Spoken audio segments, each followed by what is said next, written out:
Yo, yo, yo, yo, yo, yo, what's up? What's up? What's good? What's good?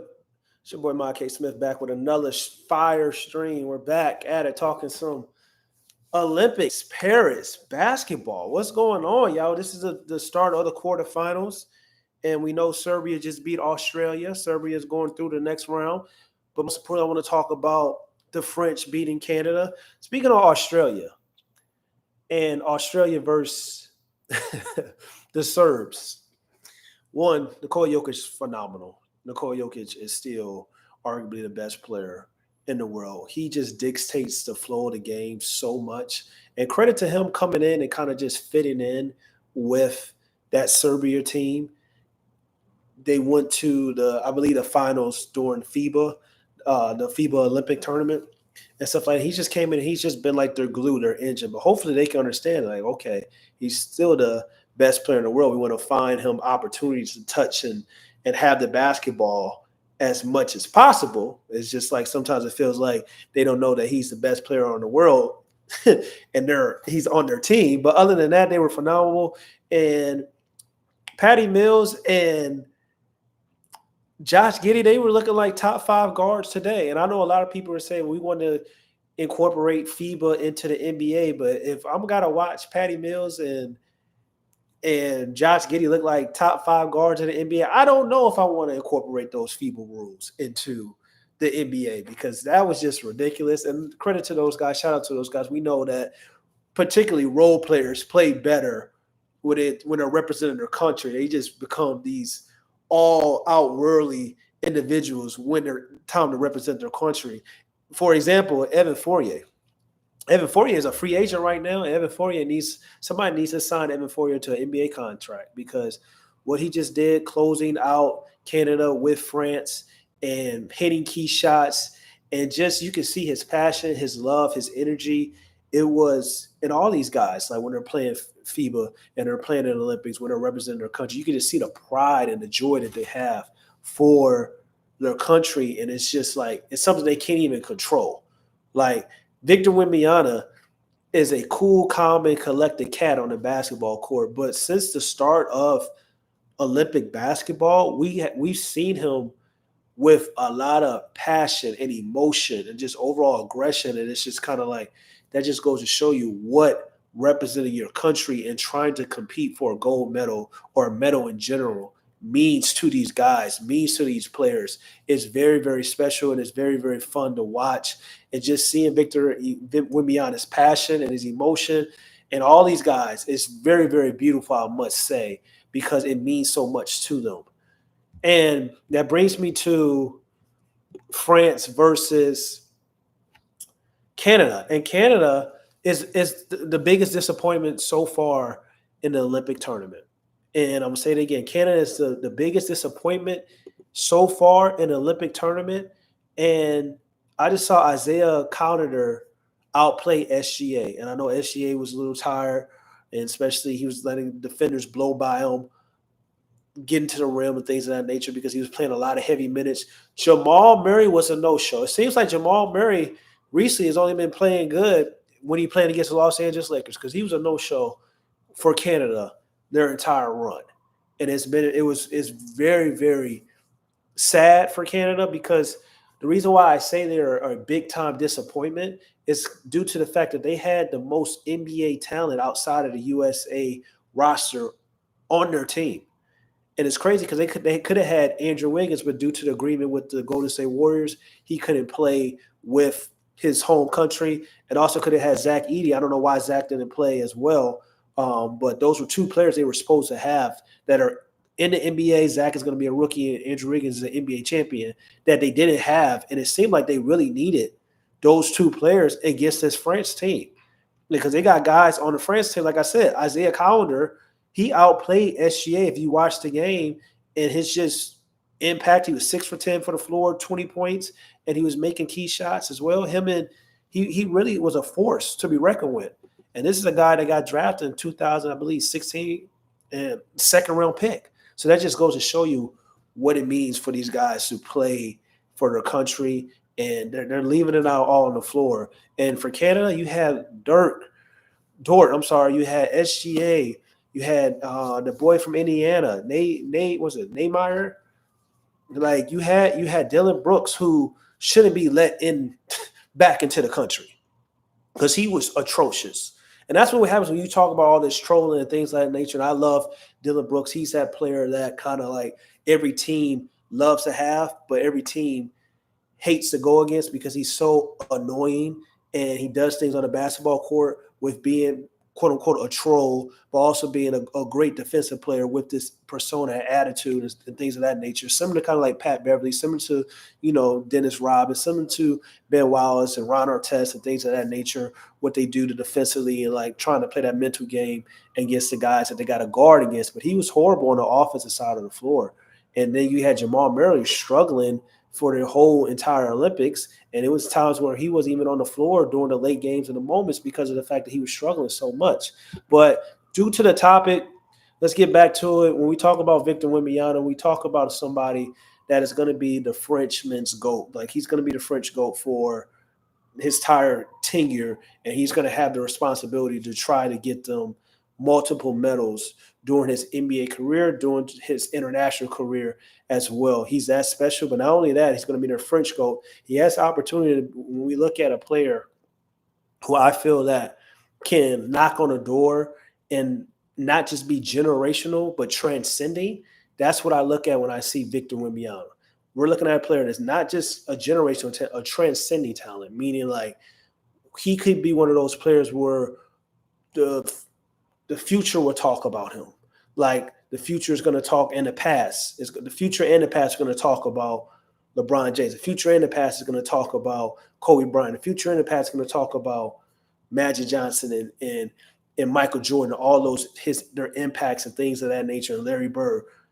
Victor Wembanyama has a chance to be a transcending talent within the NBA. He's that talented, he's that skilled, and his potential is out of this world. I don't know what's going to happen in regards to his NBA career, but just based on potential, he has a chance. We're talking about it's rare that guys come into this league and as rookies that you think like, oh, it's probably a failure if they're not a top 10 player of all time. That's Victor Wembanyama. That's what we're talking. His NBA career will be a failure if he's not a top 10 player of all time. That's when we talk about transcending potential type of talent. And when we talk about gravity on a basketball court, everybody knows what gravity is. And if you don't know what gravity is, just think of Stephen Curry.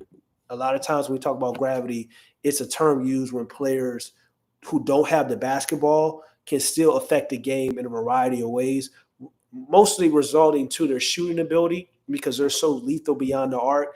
That's Stephen Curry. Curry can't be guarded by one player. But let me tell you something. Watching this game, Victor Wembanyama in France versus Canada, Victor Wembanyama didn't really have a great statistical game, or he was kind of like missing a lot of shots. His shot wasn't really falling this game, but his overall impact, his overall gravity was still there because at times watching France versus Canada, and I need y'all in the chat. Y'all get in the chat and ask me these questions. Watching France versus Canada, it was like, even though he did not have the ball, it was still two, three defenders at times locked in on Victor's Wembanyama. Even when he was out of the play, they were still had 1 foot in the paint, and Victor Wembanyama was in the perimeter, and the help side also defender was locked in and focused on Victor Wembanyama. That's when we're talking about gravity. Also, when he has the ball in the paint, how the whole entire defense shifts towards Victor Wembanyama when he's in the low block or the high post area. So it's just kind of like when we talk about gravity, a lot of times we talk about solely a player who's off-ball ability due to their shooting, a Stephen Curry, a Trae Young, players of that ilk that's so dominant when we talk about their threat as soon as they come past the half court. But at the same time, Victor Wembanyama may be the first big man to have this level of gravity where it doesn't matter if he's shooting the ball effectively. It doesn't matter if he has the ball in his hands. It doesn't matter if he's on the post or the second level of the basketball court. His overall gravity is locked in, and allows guys to get open shots, allow guys to be open because the defense is so fixated on where's Victor Wembanyama on the court. And it's crazy because he's going into a sophomore season. It's going to be even more once he continues to develop his game outright. He's already shown the ability right now as a rookie that he has tools to be a 3-level scorer. He does side step backs. He does step backs in generals. He knows how to pump fake. He knows how to handle. And it's just kind of like offensively, the sky's the limit for Victor Wembanyama because of his game and his overall skill set. But we're looking at a potential player that is going to have a gravity that's similar to Stephen Curry in a way for his not overall shooting, but Victor Wembanyama, I think he's shooting 40%, 40% right now in this FIBA tournament for the three-point line. He didn't shoot the ball really well, but not just for his shooting ability, but just overall gravity on the basketball court because he's a freak of nature. We haven't really seen a player that his size, his agility, his smoothness ever. So the gravity that he has is going to be legendary. And we got a small glimpse. If you watch the game, that's why I say you got to watch the game of basketball. If you watch, and I know people, some people aren't able to watch and stuff like that, but like if you were watching the France versus Canada game and you was noticing things what Victor Wembanyama was doing on the court, it's special. He's a special, special player.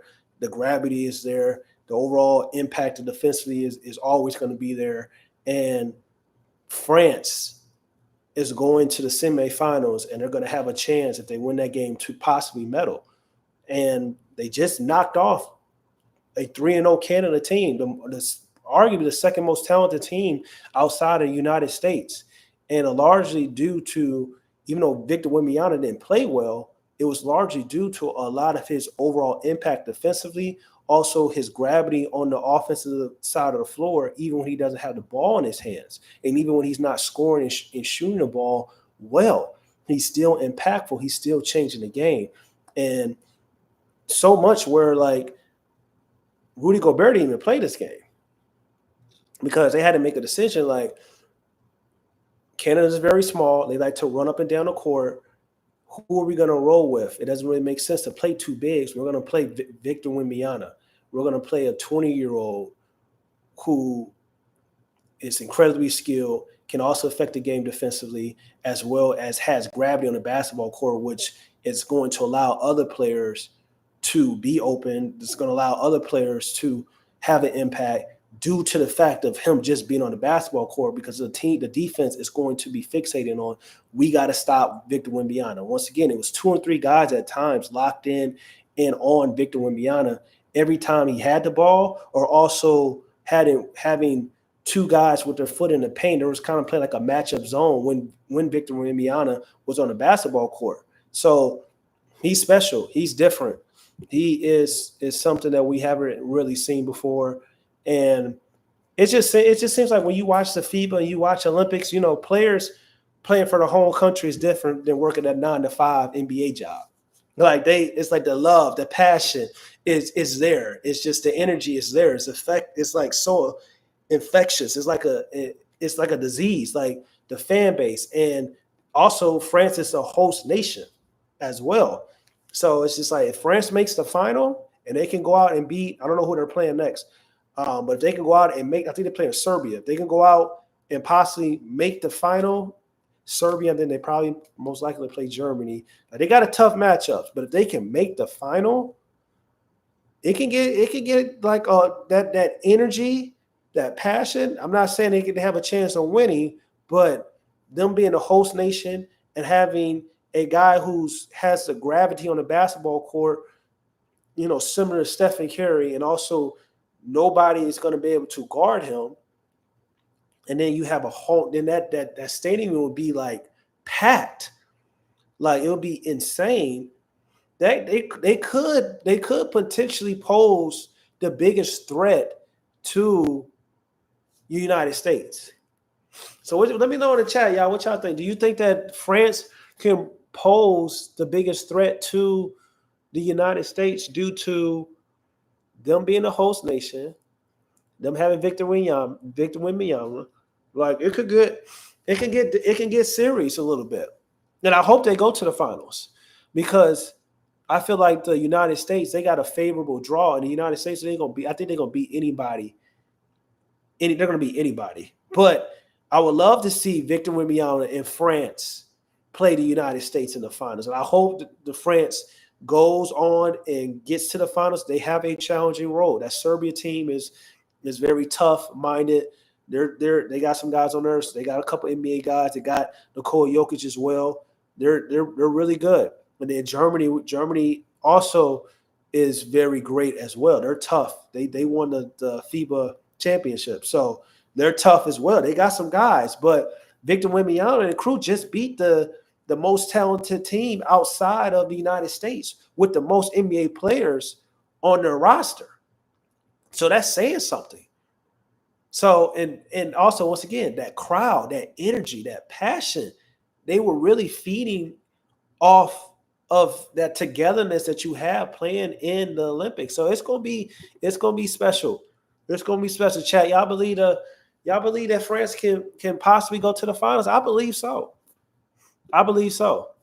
I am. And one thing I will say, I need Isaiah Colander was talking so much shit to SGA the entire game, and they were going back and forth, and he really he's the France starting guard. He's only 6'5", but it's just it just goes to show you how talented some guys in this world that hoop and play basketball are. And situations, team situations, opportunities all matter within the NBA. It's guys that are playing overseas that could be playing in the league today, but they didn't get the opportunity. Certain things didn't happen. All those things which kind of led them to possibly play overseas or didn't get to be able to play in the NBA. But it's players in the overseas that are starting guards for their national teams that are outplaying NBA players. SGA, most people feel like he's a top 5 player in the world. He got outplayed today by a guard that's playing overseas. So Jamal Murray, FIFA basketball hasn't been kind to Jamal Murray. Jamal Murray has been looking suspect. He struggled playing FIFA basketball. So it's just, when we talk about FIBA, it's a different game. It's a different mentality. It's the three-point line is closer. It's more physical. No 3 seconds in the paint.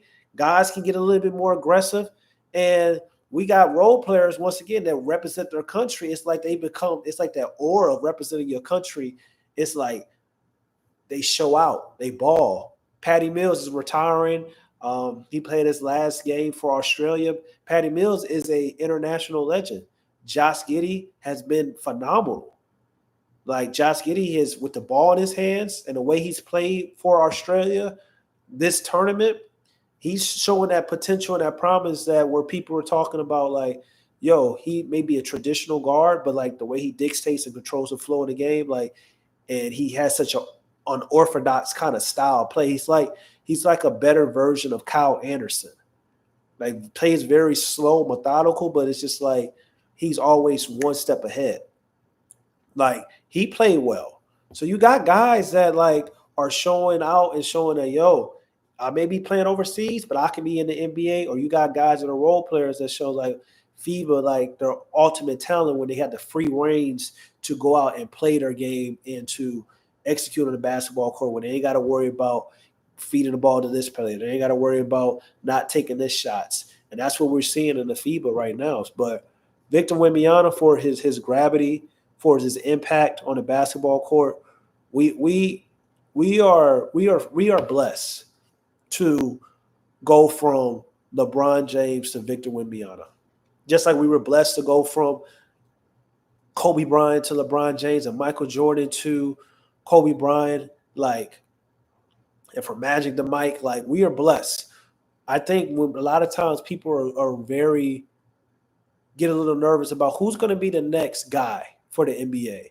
Who's going to be the guy that's going to, take the NBA on the mantle and be able to carry and be the true face of the league and be able to, like, establish themselves as that player. When you think of the NBA, you think of that guy. And we're into a league right now where it's going to be multiple faces of the league, but it's still important to have that one player where you can have those conversations, regardless if they're annoying and toxic or not.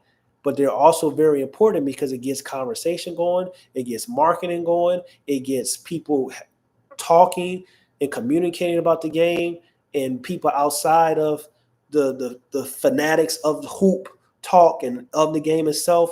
And you get the casuals talking because they know, like, oh, I don't really watch the game of basketball, but I know LeBron James is the greatest basketball player of all time, or one of them.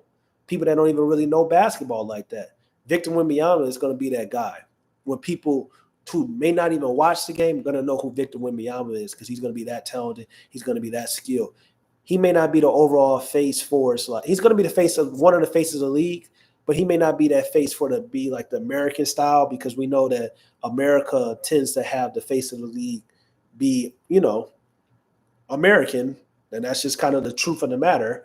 But he's still going to be that. He may be the best guy out of the group, regardless if he's the ultimate face or not. He's going to be the best player out of the group, where people are going to have conversations about Victor Wembanyama being a transcending player and being the GOAT, possibly of his generation.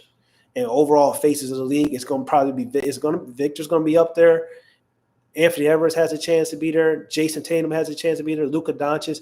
Those four players that I'm looking at around of, like, the next four guys, the potential faces of the league once LeBron goes, Kevin Durant goes, Stephen Curry goes, them guys out. Like, those four guys for this next phase of the NBA, like Marvel, the next phase, like, it's definitely those guys. And Victor Wembanyama has the game for it, has the skill set for it, and most importantly, like, I don't think I've ever seen a big man already going into his second season with his level of, like, gravity. It's kind of scary to think about. But I'm gonna probably get on and try to do another stream later today. But I appreciate y'all for hopping on. It's your boy K. Smith. Make sure y'all go tap into all my platforms, AKIS NBA. And once again, I'm trying to hop on later, do some more streams, possibly talk about the USA basketball, probably talk about the WNBA. But it's your boy K. Smith. I'm going, man. Make sure y'all go like, comment, and subscribe. Most importantly, let's get this popping and going.